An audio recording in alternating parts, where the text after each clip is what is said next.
Class 11th के सभी विद्यार्थियों के लिए आज की इस क्लास में वार्षिक परीक्षा के लिए भौतिक शास्त्र का सेट बी मैं आपके लिए लेके आई हूँ। तो वार्षिक परीक्षा की तैयारी मैं आपको करवा रही हूँ, जिसके लिए मैं आपको 4 सेट दूंगी। तो चारों सेटों को आप अच्छे से कंप्लीट करें ताकि वार्षिक परीक्षा में आप 70 में से 65 अंक एग्जाम में अच्छे से प्राप्त कर ले। तो उसके लिए आपको पूरा वीडियो लास्ट तक देखना है और अच्छे से मेहनत करके पूरे प्रश्नों को कंप्लीट करना है। तो बिना किसी देरी के शुरू करते हैं पहले प्रश्न को। तो ये आपका पहला प्रश्न है, सही विकल्प चुनकर लिखिए। तो पहला है प्रकाश वर्ष मात्रक है, किसका मात्रक है? दूरी का।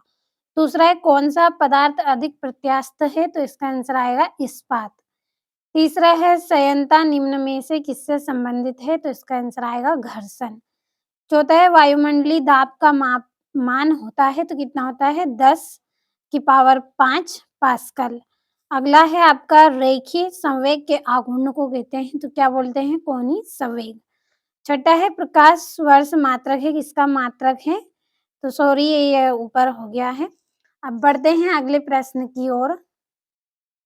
अगला जो प्रश्न है उसमें रिक्त स्थानों की पूर्ति करना है आपको। तो पहला का जो आंसर है आपका, इसमें जो सेकेंडरी का आवर्तकाल डेडेस होता है, कितना होता है? सेकेंड होता है। अगला है शक्ति का डेडेस राशि है, तो शक्ति क्या है? एक अदिश राशि है। तीसरा एसआई पद्धति में कार्य का निरपेक्ष मात्रक डेडेस है, तो क्या है? जूल। चौथा है कोणीय संवेग का सूत्र रेडियस है, तो W बराबर d थीटा बटा dt। पांचवा है आपका ताप बढ़ाने पर प्रत्यास्थता गुणांक का मान रेडियस होता है, तो कैसा रहता है? कम रहता है। छठा है द्रव चलित लिफ्ट रेडियस के सिद्धांत पर आधारित है, तो किसके सिद्धांत पर आधारित है? पास्कल के सिद्धांत पर आधारित है। अब चलिए हमारी जोड़ियों को भी समझ लेते हैं। तीसरा प्रश्न है आपका सही जोड़ी मिलाइए। तो पहली है अभिकेंद्र त्वरण, इसकी जोड़ी रहेगी आपकी v² बटा r। दूसरा है गैस का दाब, तो इसकी जोड़ी रहेगी mn-2 बटा में 3v। सॉरी ये इसका है, ये बटा में नहीं है आपका। हाँ ये इसका ही आंसर रहेगा 3v। अगला है आपका संवेग, तो संवेग का रहेगा करनी में 2m के। चौथा है ऊर्जा, तो ऊर्जा का रहेगा जूल। पांचवा है पलायन वेग, तो इसका रहेगा करनी में 2 और कक्षीय वेग, तो कक्षीय वेग की जोड़ी रहेगी आपकी करनी में gr। अब अगला जो प्रश्न है इसमें एक वाक्य में उत्तर आपको देना है, तो पहले ही मैंने भर के रखा है, केवल हमें समझना है। तो पहला है वेग समय ग्राफ में समय अक्ष से घिरा क्षेत्रफल किस राशि को व्यक्त करता है? तो वस्तु का विस्थापन की जो राशि है उसको व्यक्त करता है। दूसरा है सर्पी घर्षण तथा लोटनिक घर्षण में कौन सा घर्षण कम होता है? तो लोटनिक घर्षण कम होता है। तीसरा है रॉकेट नोदन की कार्यविधि किस सिद्धांत पर आधारित है? तो न्यूटन के गति के तीसरे नियम पर आधारित है। चौथा है घूर्णी गति का द्वितीय समीकरण लिखिए, तो इसका आंसर आप करें। और 1 कैलोरी का मान जूल में लिखना है, तो इसका आंसर भी आपको भरना है। अब अगला जो प्रश्न है आपका, इसमें सत्यासत्य का चयन करना है आपको। पहला है एक अश्व शक्ति 74.6 वाट के बराबर है, तो ये आपका गलत है।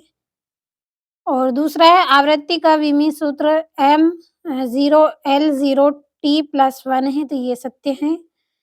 तीसरा है सरल आवर्त गति में त्वरण अल्फा का सूत्र -w² होता है, तो ये सत्य है। चौथा है किसी गैस की मध्य गतिज ऊर्जा उसके परम ताप के व्युत्क्रमानुपाती होती है, तो ये सत्य है। पांचवा द्रव्यमान केंद्र सदैव पिंड के अंदर स्थित होता है, तो ये आपका गलत है। अब आपके जो 2-2 नंबर के प्रश्न हैं उनको समझ लेते हैं।